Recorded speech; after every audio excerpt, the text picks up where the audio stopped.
যদি কেউ কৃষ্ণ ধন একবার খুঁজে পায় সে ধন আর ফিরিয়ে দেবে না, আপন ঘরে রেখে চরণ সেবা করবে। সেই ত্রেতা যুগের কথা বলছি। একদিন মা সীতা হনুমানকে ডাকলেন, হনুমান হনুমান। হনুমান ছুটে এসেছে। কি আজ্ঞা হয় মা? জানো একটা দাসানুদাস, এই আমি কি তোকে সবসময় কাজের জন্যই ডাকি? সবসময় কি আজ্ঞা হয়? এই শোন, আমি যখন লঙ্কায় বন্দী ছিলাম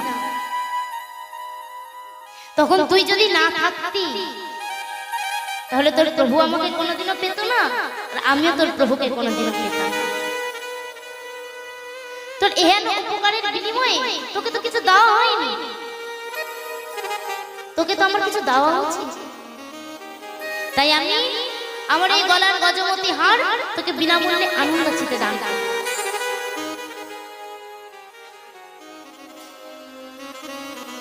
এই মালা দিয়ে কি হবে? এখনো এই মালার অনেক দাম, এটা বাজারে বিক্রি করলে এর অনেক মূল্য। যেই না কথা বলেছে উনি সঙ্গে সঙ্গে কোনো মালাটা কানে দিয়ে শুনেছে। মালাটি কানে দেখে শুনছিস?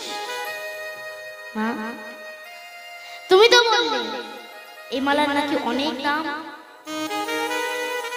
তাই তো কানে দিয়ে শুনে দেখলাম এ মালা রাম নাম বলে কি বলে না? যে মালা রাম নাম বলে না সে মালার এত দাম কি করে হয়? পরক্ষণে মালাটি নাকে দিয়ে শুনছে। এখনো মালাটি নাকে দিয়ে কি শুনছে? মা তুমি তো বললে এ মালার নাকি অনেক দাম, তাই তো নাকে দিয়ে শুকে দেখলাম এ মালার রাম নামের কোনো গন্ধ আছে নেই? যে মালা রাম নাম বলে না, যে মালা রাম নামের কোনো গন্ধ নেই, সে মালার এত দাম কি করে হয়? পরক্ষণে মালাটি দাঁতে দিয়ে চিবোচ্ছে। এখনো এত দামি মালাটি দাঁতে দিয়ে চিবোচ্ছিস? মা তুমি আবারও বললে দাম না? তাই তো দাঁত দিয়ে চিবিয়ে দেখলাম এ মালার রাম নামের কোনো স্বাদ আছে নেই? নেই। যে মালা রাম নাম বলে না, রাম নামের গন্ধ নেই, যে মালার রাম নামের কোনো স্বাদ নেই, সে মালার এত দাম কি করে হয়? मैंने रटना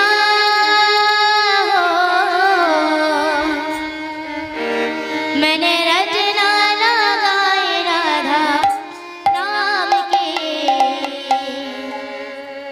मैंने रटना लगाए राधा नाम के, मैंने रटना लगाई राधा नाम के, मैंने रटना लगाई राधा नाम के।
যেমন আলোচ্য বিষয় বা পালা প্রসঙ্গ কলহন্তরিতাম মিলন,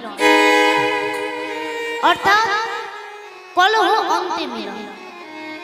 আচ্ছা বাবু বলুন তো, স্বামী স্ত্রীর মধ্যে ঝগড়া হলে থানা থেকে কোর্ট, কোর্ট থেকে হাইকোর্ট অব্দি চলে যায়। আর অপ্রাকৃত জগতে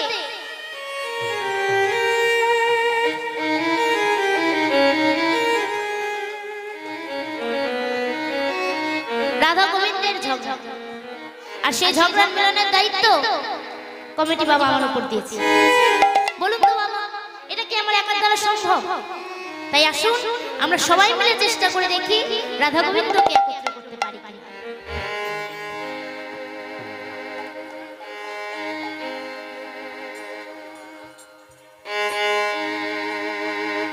গোধূলি ধূসর বেলা শ্যাম জবাকে দেখিলে শ্রীরাধারে যমুনার ঘাটে, নয়নে নয়নে হলো মিলন, কিন্তু কথা বলবার ইচ্ছা থাকলেও নেই কোনো উপায়, কেননা সঙ্গে আছে সখাগণ গুরুজন।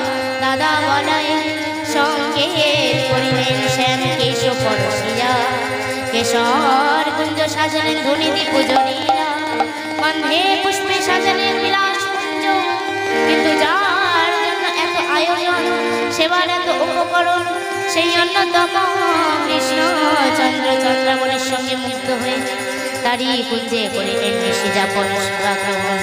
প্রভাতে এলেন কেশর কুঞ্জে, শ্যাম দাঁড়ালেন রায় স্বামী।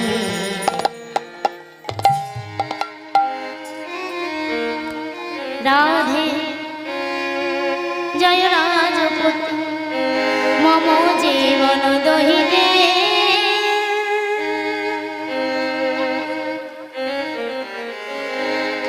যাও যাও বধূ যত বড় তুমি, জানা গেল তোমার চরিতে। যাও যাও বধূ যত বড় তুমি, জানা গেল তোমার চরিতে। যাও যাও বধূ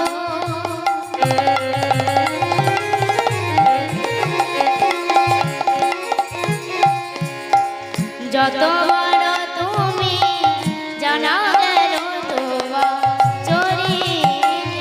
আর যাও যাও বধূ যত বড় তুমি, জানা গেল তোমার চরিতে।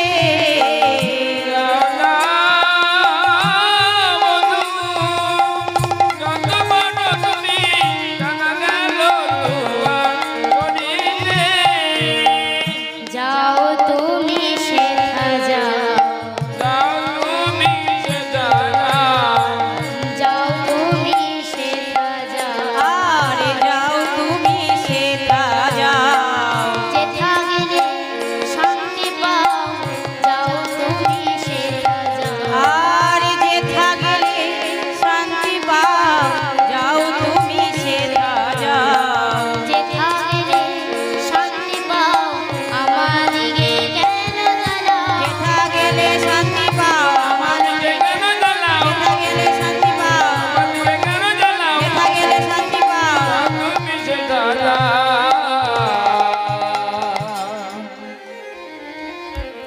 ভৎসনা করিয়া রায় বসিলেন মানব মঞ্চে, তাকে সেবা করার সখীগণ অনুসরণ করলেন। গোবিন্দ আমার রাধারানীর চরণ ধরে কাঁদতে শাসন, সারাদিন কেঁদে সেদে মান ভাঙাতে না পেরে গোবিন্দ আমার হাতের বাঁশি মাথার চূড়া রায় চরণে দিয়ে রায়কুঞ্জ পরিত্যাগ করে চলে গেলেন।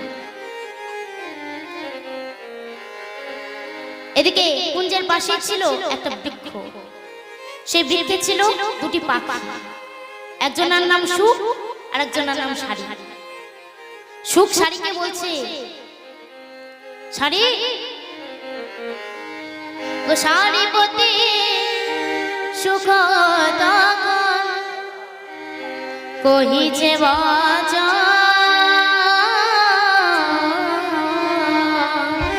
আর সারিপতি সুখ তখন কহিছে বাজা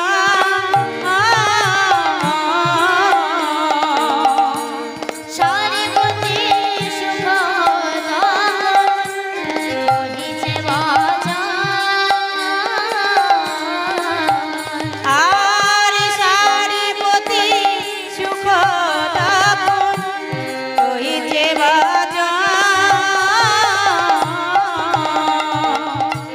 এ রাধার গুণ তুমি করিছ বর্ণনা আরে রাধার গুণ তুমি করিছ বানা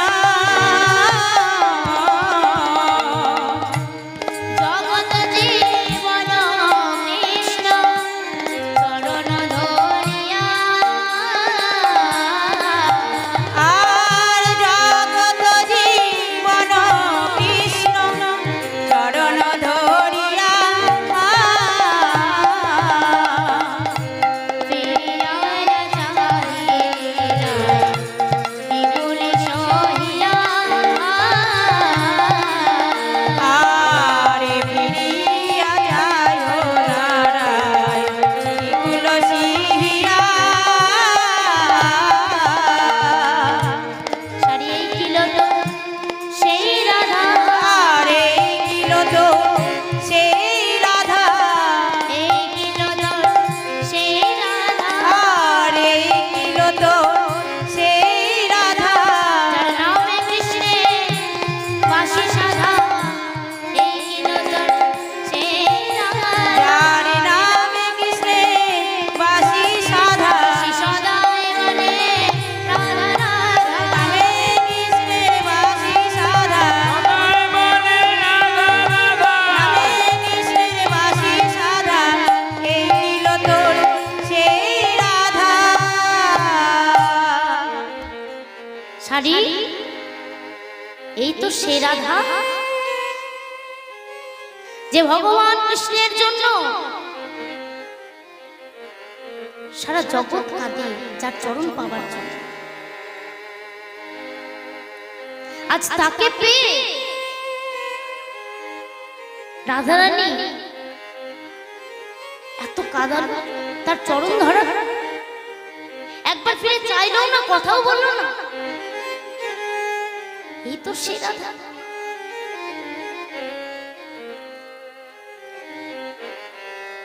যে বাঁশি যে কৃষ্ণের বাঁশি সর্বদাই রাধা রাধা বলে কাঁদে ছি, এই তো সে রাধা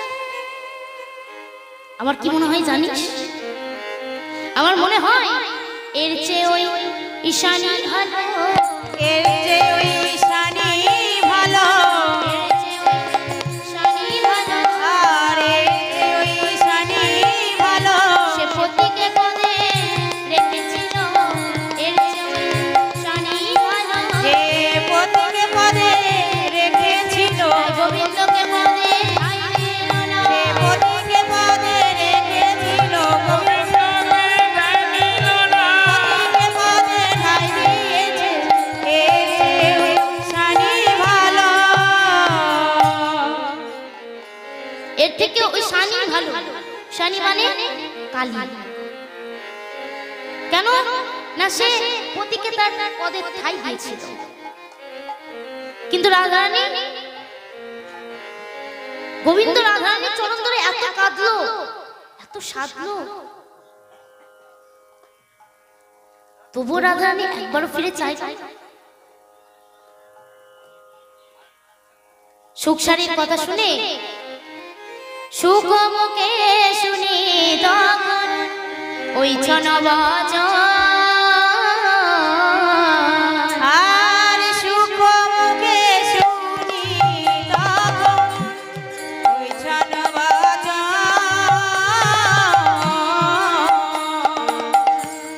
আপনার চরণ পদ করে নিরীক্ষণ। আর আপনার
যেই না সুখসারীর মুখে এসব কথা শুনেছে, এতক্ষণ তো রাধারানী বসন্তে মুখখানা ঢেকেছিল, এবার বসন্তখানা হটিয়ে দেখে গোবিন্দ আর নেই এসেছে।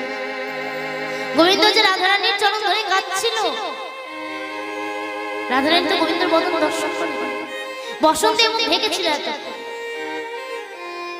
বসন্তখানা হটিয়ে দেখে গোবিন্দ সেখানে আর নেই। ললিতা সখী বলছে, রাধে এখন কাঁদছিস কেন? তখন মনে ছিল না সোহেন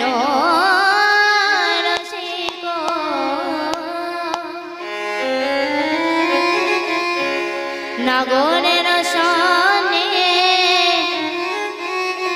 কত না করে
তোর সাধনার ধন প্রাণ পল্লব তাকে তুই কাছে পেয়েছিস।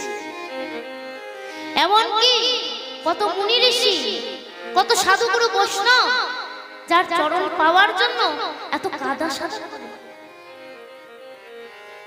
আজ সেই সাধনার ধন প্রাণ পল্লবকে তুই কাছে পেয়ে কাল রহু অভিমানের পরে তাকে হারিয়ে ফেলেছিস। এখন কাঁদলে কোথায় পাওয়া যাবে, কাঁদলে কোথায় পাওয়া যাবে, রাগে কোথায় পাওয়া যাবে, রাগে কাঁদবার সময় গেছে চলে, কাঁদলে কোথায় পাওয়া যাবে, কাঁদবার সময় গেছে চলে, কাঁদবার সময় কাঁদিস না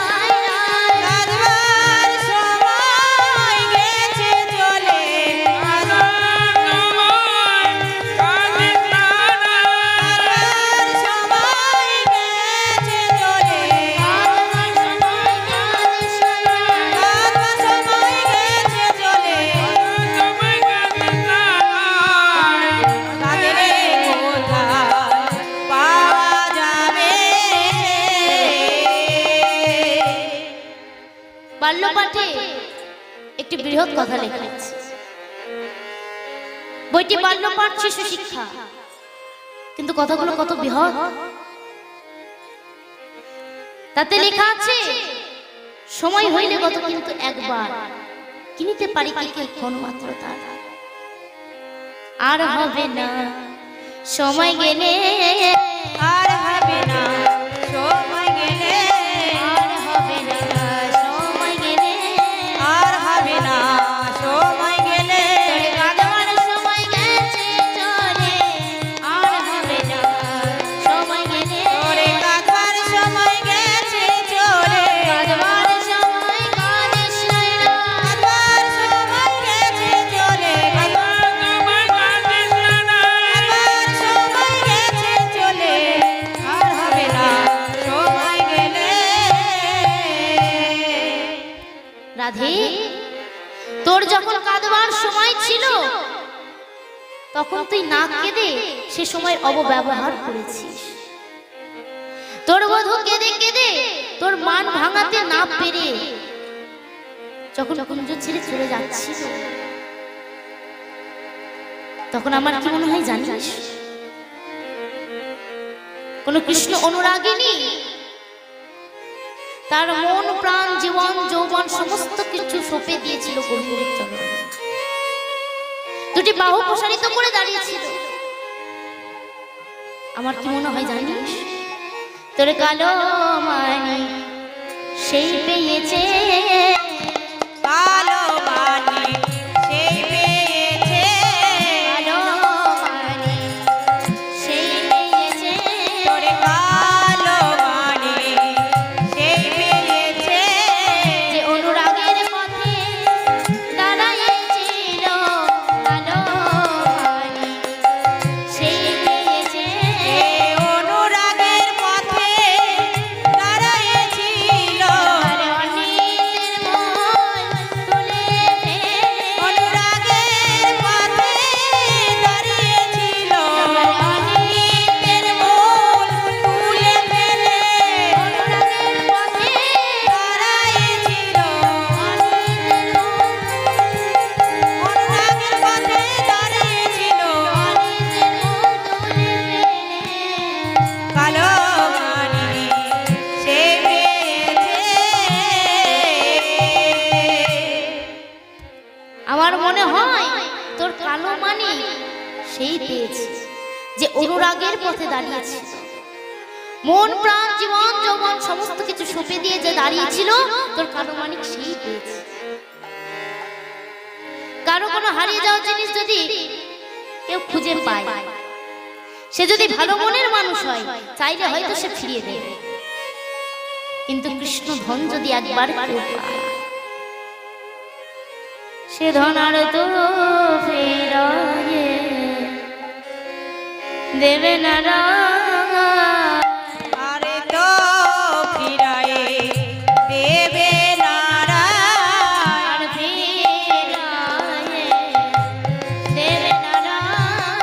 আর ফিরায়ে দেবে নারায়ণ, ঘরে রেখে চরণ সেবা করবে, আর ফিরায়ে দেবে নারায়ণ, ঘরে রেখে চরণ সেবা করবে, আর ফিরায়ে দেবে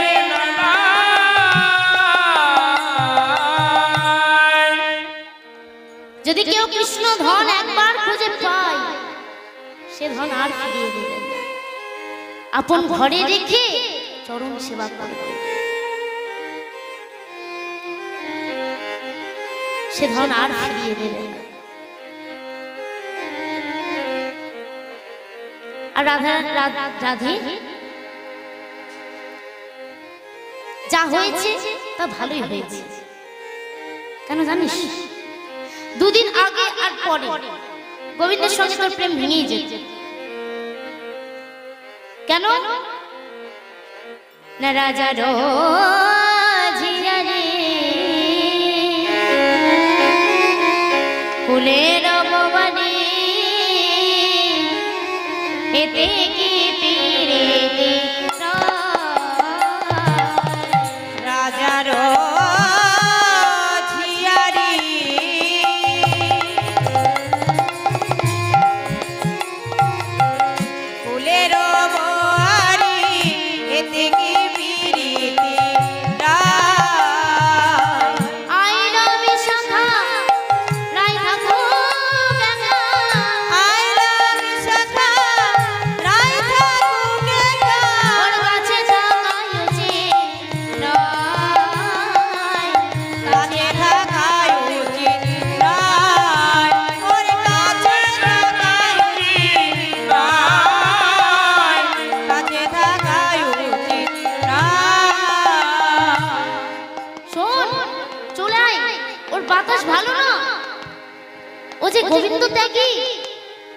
আমরাও যে ত্যাগী হয়ে যাব, ওর কাছে থাকিস না। রাধে, ভক্ত কাকে বলে জানিস? কপি করলে ধন্য বীর হনুমান, শ্রীরাম ভগত রাজে, সে যে বুক চিরে দেখাইছিল, বুক চিরে দেখাইছিল, চিরে দেখাইছিল, রাম সীতার যুগল মোরাদি, বুক চিরে দেখাইছিল। আরে রাম সীতার যুগল মোরাদি, বুক চিরে দেখাইছিল। সেই ত্রেতা যুগের কথা বলছি। একদিন মা সীতা হনুমানকে ডাকলেন, হনুমান, হনুমান। হনুমান ছুটে এসেছে। কি আজ্ঞা হয় মা? জানো, একটা দাসানু দাস। এই হনুমান, আমি কি তোকে সবসময় কাজের জন্যই ডাকি? সবসময় কি আজ্ঞা হয়? এসো, আমি যখন লঙ্কায় বন্দী ছিলাম, তখন তুই যদি না থাকতি, তাহলে তোর প্রভু আমাকে কোনোদিনও পেত না, আর আমিও তোর প্রভুকে কোনোদিনও পেতাম না। তোর এহেন উপকারের বিনিময়ে তোকে তো কিছু দেওয়া হয়নি, তোকে তো আমার কিছু দেওয়া উচিত। তাই আমি আমার এই গলার গজমতি হার তোকে বিনামূল্যে আনন্দ চিতে দান করি।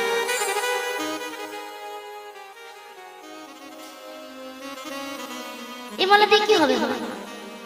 এখনো এই মালার অনেক দাম, এটা বাজারে বিক্রি করলে এর অনেক মূল্য। যেই না কথা বলেছে, উনি সঙ্গে সঙ্গে কোনো মালাটি কানে দিয়ে শুনেছে। মালাটি কানে দিয়ে কি শুনছিস? মা, তুমি তো বললে এই মালার নাকি অনেক দাম, তাই তো কানে দিয়ে শুনে দেখলাম এ মালা রাম নাম বলে কি বলে না। যে মালা রাম নাম বলে না, সে মালার এত দাম কি করে হয়? পরক্ষণে মালাটি নাকে দিয়ে শুনছে। এখনো মালাটি নাকে দিয়ে কি শুনছে? মা, তুমি তো বললে এ মালার নাকি অনেক দাম, তাই তো নাকে দিয়ে শুনে দেখলাম এ মালার রাম নামের কোনো গন্ধ আছে নেই। যে মালা রাম নাম বলে না, যে মালা রাম নামের কোনো গন্ধ নেই, সে মালার এত দাম কি করে হয়? পরক্ষণে মালাটি দাঁতে দিয়ে চিবোচ্ছে। এখনো এত দামি মালা তুই দাঁতে দিয়ে চিবোচ্ছিস? মা, তুমি আবারও বললে দাম না। তাই তো দাঁত দিয়ে চিবিয়ে দেখলাম এ মালার রাম নামের কোনো স্বাদ আছে নেই। যে মালা রাম নাম বলে না, রাম নামের গন্ধ নেই, যে মালার রাম নামের কোনো স্বাদ নেই, সে মালার এত দাম কি করে হয়? পাশে দাঁড়িয়ে ছিল লক্ষণ। লক্ষণ বলছে, জননী, তুমি কাকে দিয়েছো মুক্তার মালা? দেবতার ভাগ্যবস্তু বলে জ্ঞান আছে কি শিশু? মুক্তার মালা গলায় শোনে কি পশু? কি বললে ঠাকুর? তুমি আমাকে পশু বলবে? ওগো ঠাকুর,